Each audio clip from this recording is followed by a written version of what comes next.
just 3 hits tonight, and as great as this offense is, some nights it's just not there. Was this just one of those kinds of nights? Yeah, I think that's exactly what it was. We didn't get a lot going. Had a little opportunity in the first with a couple of walks and had a chance there.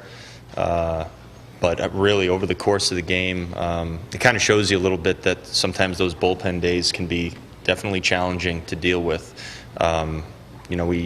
We had our chances. We had some good pitches to hit. The at-bats were probably just okay today. It wasn't our best offensive night. That's definitely going to happen. Our offense has been really good this year, consistently good, and tonight was just one of those nights. Rosario in the 8th just trying to make something happen. Do you like the aggressiveness in trying to get to third? Yeah, I don't mind that play. What I call it probably, the right play.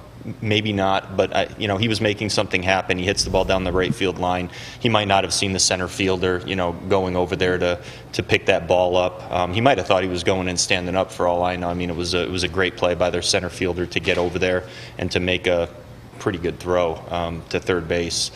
Usually in those situations, you'd probably say with 2 outs, if you're going to go, you probably make sure you're standing up. But it's harder out on the field when making those decisions than it is where we're sitting. And it is what it is. That's not the reason we lost the game. We lost the game because we just didn't have the kinds of at bats that we really needed to have tonight. And again, it's going to happen.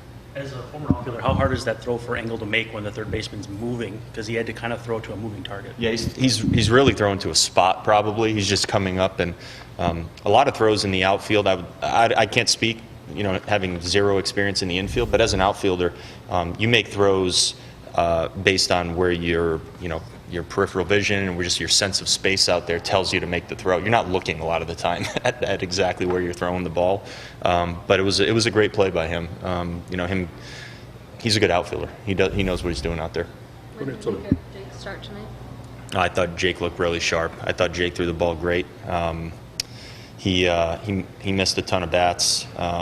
He went out there and dominated, and I believe that. We didn't win the game.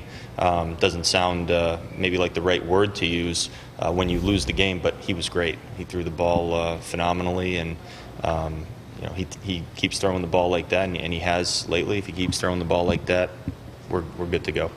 Is this one of those games where you were talking about earlier today about bullpen games and matchups and putting the right guys in positions, and as opposed to your pitcher or your hitters getting used to the same pitcher, and the second time through he's more comfortable? Yeah, and good hitters, good major league hitters, when they see a pitcher 2, 3, 4 times, they make positive adjustments. They find ways to get to balls that maybe they weren't getting to in the first inning. You see a guy just put a different swing on the ball. That's what you get when you see pitches throughout the game. You don't get that opportunity when you go out there and you face a bullpen. Once you get towards the latter half of the game, you end up seeing the late inning guys that are tough anyway, regardless of what day it is, bullpen day or not. But these days definitely are challenging, and we've employed it with some success. And now we're seeing it from the other side. It was definitely tough.